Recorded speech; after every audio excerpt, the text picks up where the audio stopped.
If you've ever wished you could step inside a painting, now's your chance. From swirling starlight to blooming lily ponds, the Straz Center is bringing two artistic giants to life like never before with Beyond Van Gogh and Beyond Monet, the immersive experience.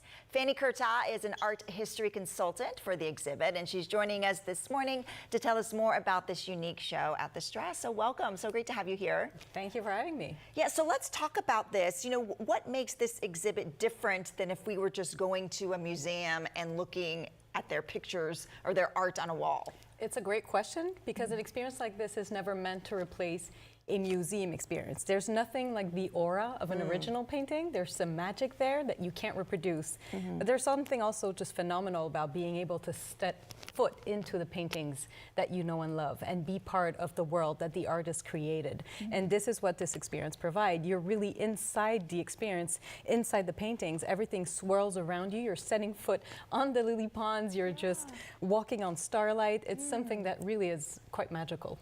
Yes, so did you talk, when you got involved, did you talk about which paintings you wanted to bring to life? And did you have a favorite or a must in there that had to be in this exhibit? Of course, and it's hard for an art historian to pick favorites. Yeah. It's also, it would be cruel to create experiences like this and not include certain pieces. So you can't do something about Van Gogh and not put in Starry Night, and you can't do something on Monet and not put the water lilies in. So some pieces were more obvious than that, and otherwise it's about building a story that people will get into and learn that there's more to these artists than maybe the pieces that people are familiar with. Maybe there's more to Van Gogh than just the sunflowers, and there's more to Monet than Giverny and the water lilies. And so it's about creating this journey for Van Gogh from darkness to light, really the way he learned to paint, learning himself something that's much darker tone when he's in the Netherlands, and then discovers the brightness of the Impressionists once he gets to Paris, this incredible explosion of light and color when he gets to Arles,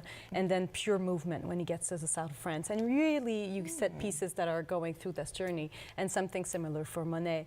And I have favorites, of course, but it's hard to choose. But I would say that for Van Gogh, there's one piece that's called the Almond Blossom that he painted when his brother, who was everything to him, Theo, was everything to Van Gogh. And when he announced to his brother that he had a son, when Theo said to Vincent, I'm going to have a boy and I'm going to name him Vincent because I hope he's going to be as fierce and courageous as you.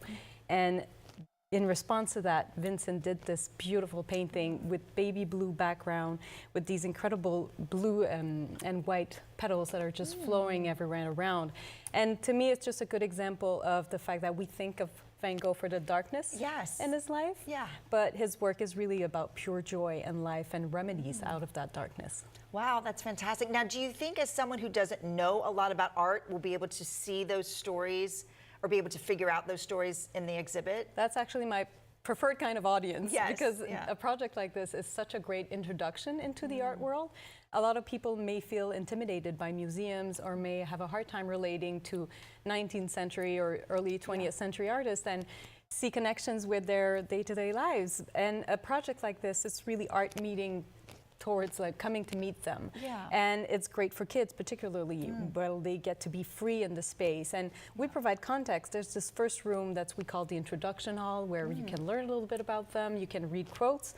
There's no better way of learning to meet somebody and learning more about their souls and reading their own words. And so you get to all of that, but then once in the space, you get to really be free and experience it the way you want. People are crying, people are dancing, twirling, kids and adults alike. And so it's really something that is great like that. It reaches a wide audience, and it's a great introduction to the art world. Well, I love that. Well, it looks fantastic. I am going tomorrow night. I can't wait, but it actually opens on August 1st. So thank you for sharing that with us. Really appreciate it. And again, the show runs August 1st through September 28th. For tickets, you can visit straz.org.